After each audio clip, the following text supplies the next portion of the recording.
अस्सलाम वालेकुम ऑल। उम्मीद है कि आप सब लोग ठीक होंगे। मैं आपकी खिदमत में हाज़िर हूँ फिर से एक और वीडियो के साथ। और आज की वीडियो में हम डिस्कस करने जा रहे हैं केमिस्ट्री पार्ट 2 का चैप्टर नंबर 11, 12 एंड 13। तो स्टार्ट करते हैं हम चैप्टर 11 के साथ। मुझे पेन टूल सेलेक्ट कर लेने दें। हाँ जी, तो चैप्टर 11 में फर्स्ट क्वेश्चन है which compound shows hydrogen bonding. ये ऑप्शन दिए हुए हैं चार, इनमें से कह रहा है कि कौन सा कंपाउंड है जो हाइड्रोजन बॉन्डिंग शो करता है। तो ऑप्शन है डी C2H5OH, वो कंपाउंड है जो कि हाइड्रोजन बॉन्डिंग शो करता है in from given options. Which compound has maximum repulsion with water. अच्छा, यहाँ पे थोड़ा मैं क्लियर कर दूँ कि जितने भी एरोमेटिक कंपाउंड्स होते हैं ना, वो रिपल्शन शो करते हैं। पहले जो एक बेस हो गई, अब उसमें जो एरोमेटिक कंपाउंड्स का एक फार्मूला है, मैं आपको एक जेनेरिक फार्मूला उसका बता देता हूँ। C4N+2 H जो होता है उसके साथ है 2N+4। ये एक जनरल फार्मूला है। तो उसकी बेस पे अगर देखा जाए तो n को अगर 1 कंसीडर किया जाए तो ये फार्मूला बन जाता है C6H6, जो कि हमारे पास हमें पता है बेंजीन होता है। अब यहाँ पे ऑप्शन में बेंजीन नहीं दिया हुआ। ए ऑप्शन की अगर बात करें तो उसी हिसाब से देखा जाए तो ए ऑप्शन तो कंफर्म है। अब मुझे ये कंफर्म नहीं है कि ये मेरी टाइपिंग मिस्टेक है, क्योंकि होने को हो सकता है कि टाइपिंग एरर हो गया हो मुझसे, या फिर मे बी ऐसा हो अगर मैं एन को 0 पुट कर दूँ तो तब मेरे पास ये वाला ऑप्शन बनता है C2H4। तो बुक तो नहीं थी, मैं वेरीफाई नहीं कर सका कि यहाँ पे एन को 0 भी ले सकते हैं कि नहीं, वरना अगर एन को 1 भी लें तो C6H6 बनता है। यानी एरोमेटिक कंपाउंड्स के लिए जो फार्मूला है वो फार्मूला मैंने आपके सामने लिखा हुआ है, वो ये वाला फार्मूला है। इसमें अगर एन की वैल्यू पुट करते जाए तो एरोमेटिक कंपाउंड जो है 1 के बाद 1 बनता ही जाएगा।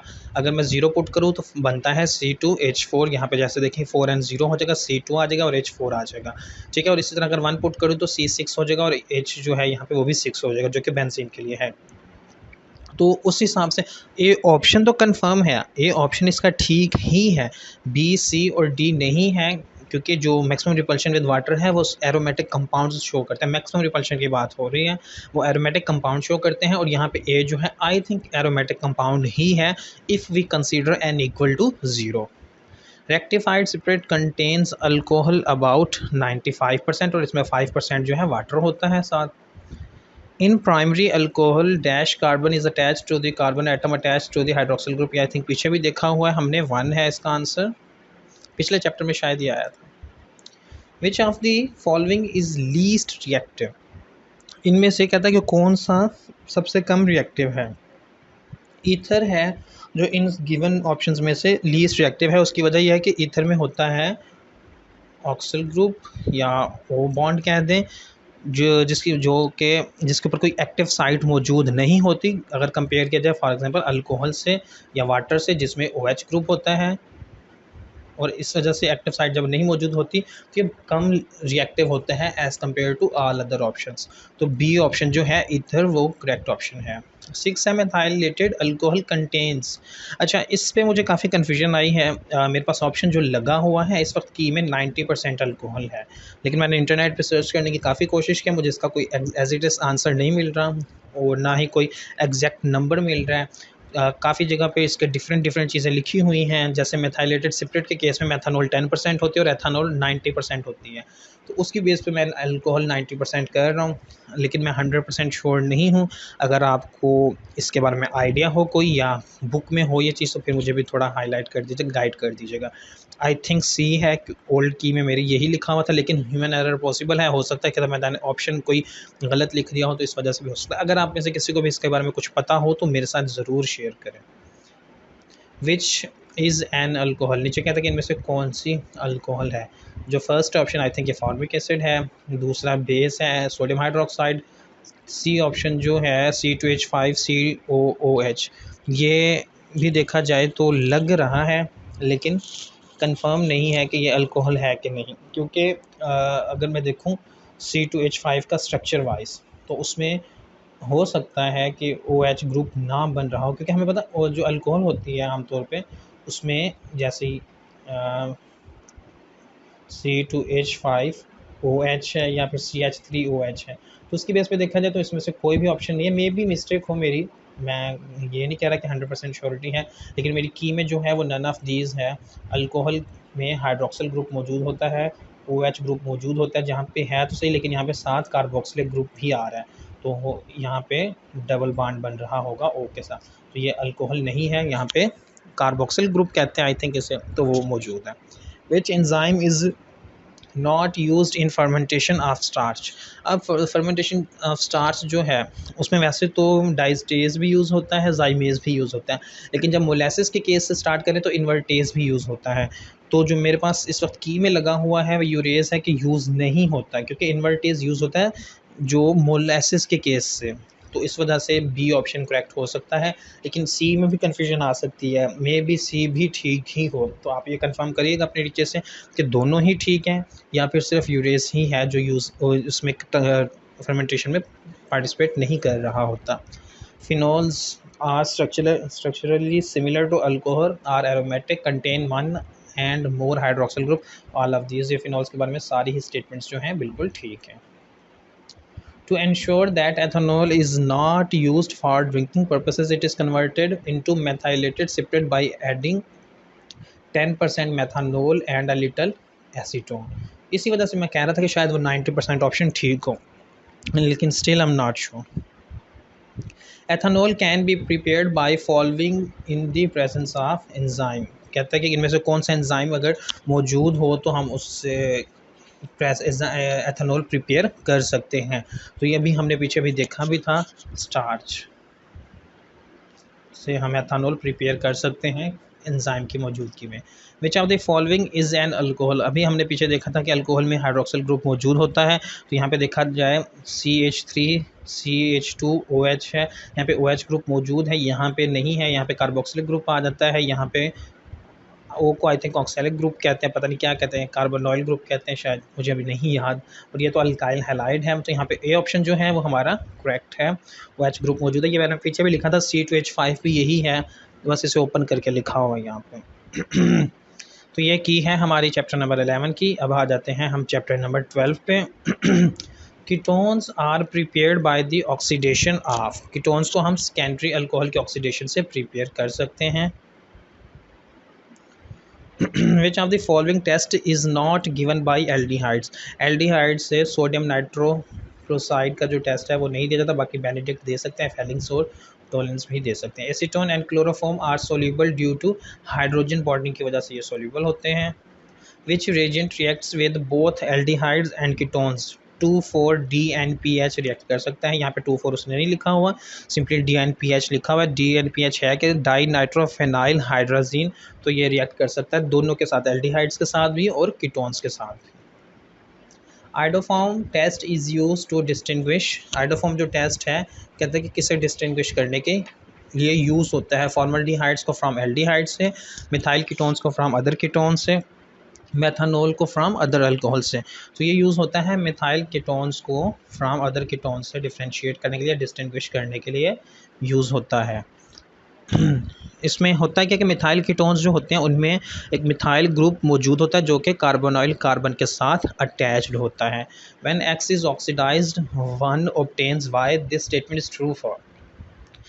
अच्छा, ये ऑप्शन पहले मैं बता दूं, ऑप्शन EFGH नहीं है, ये वो बाज़ दफ़ा होता है कंप्यूटर में अपना सेटिंग होती है वर्ड में, तो उस बेस पे ये हो गए, चेंज हो गए खुद ही। ये ABCD ही है, ऐसे नहीं कि पेपर में EFGH आए हुए थे। ये ऑप्शन ABCDE तक हैं, यहाँ पे E ऑप्शन भी आया हुआ है। अब देखते हैं, X is aldehyde and Y is primary alcohol, ये गलत है। अगर हम एल्डिहाइड के ऑक्सीडाइजेशन करें, ऑक्सीडाइज उसे करें, तो उससे हमें प्राइमरी अल्कोहल ऑब्टेन नहीं होती। हाँ, अगर X प्राइमरी अल्कोहल हो तो उससे एल्डिहाइड मतलब हासिल हो सकता है, तो ये ऑप्शन तो ठीक है। G यानी कि C ऑप्शन में यहाँ पे कह रहे हैं X is ketone and Y is secondary alcohol, ये भी नहीं है, वाइस वर्सा होता है, X is secondary alcohol and Y is ketone. तो both B and D option जो हैं करेक्ट है। ये बुक में रिएक्शन दिए हुए हैं, आई थिंक जहाँ तक मुझे याद है बुक में ये रिएक्शन दिए हुए होंगे। The test common to both aldehydes and ketones is, ये भी हमने पीछे देखा था, फिर से आ गया, 2,4-DNPH ऐसा टेस्ट है जो दोनों जिससे दोनों एल्डिहाइड्स और कीटोन्स गुजर सकते हैं, पास कर सकते हैं उसे। Acetaldehyde can be prepared by oxidising methyl alcohol, ethyl alcohol, acetone और डी ऑप्शन दे रहा है ऑल। अभी हमने ये पीछे देखा ही है, इससे मिलता जुलता ही जो हमारा वो XY वाला ग्रुप था। तो ethyl alcohol acetyl can be prepared by oxidising ethyl alcohol. The following functional group is present in both aldehydes and ketones. कहते हैं इनमें से कौन सा फंक्शनल ग्रुप है जो दोनों में मौजूद होता है, एल्डिहाइड्स में भी मौजूद होता है और कीटोन्स में भी मौजूद होता है, तो वो है कार्बोनॉइल ग्रुप। आई थिंक वो जो O डबल बॉन्ड वाला ग्रुप होता है वो कार्बोनाइल होता है, क्योंकि जो एल्डिहाइड्स का स्ट्रक्चर है वो कुछ इस तरह होता है।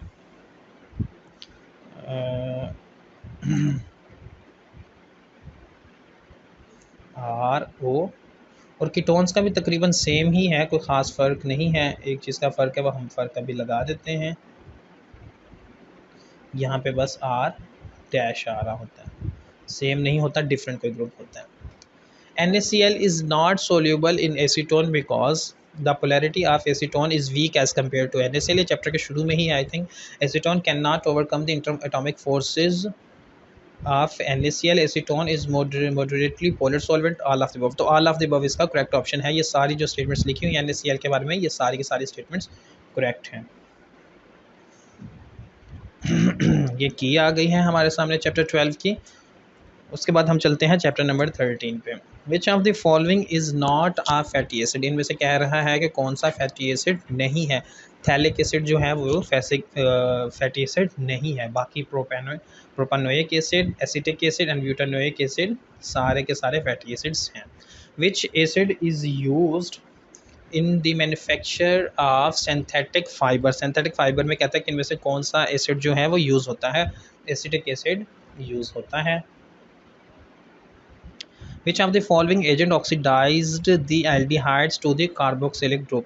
इनमें से कहता है कि कौन सा एल्डिहाइड जो है oxidising, which of the following agent oxidise करता है एल्डिहाइड को to carboxylic group.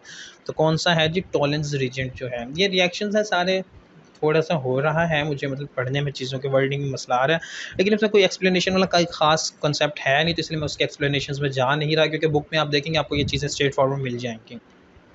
The IUPAC name of formic acid is methanoic acid.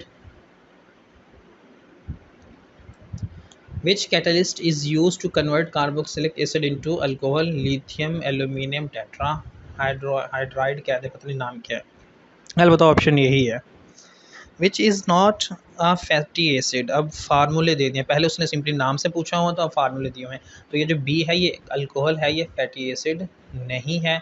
जो यहाँ पे हमारे पास ये है आई थिंक ये मेथानोइक है एसिड, और जो C है ये propanoic acid. I think confirm नहीं है, मुझे नाम याद नहीं है, लेकिन मैं सिर्फ जो बता रहा हूँ मे बी हो यही।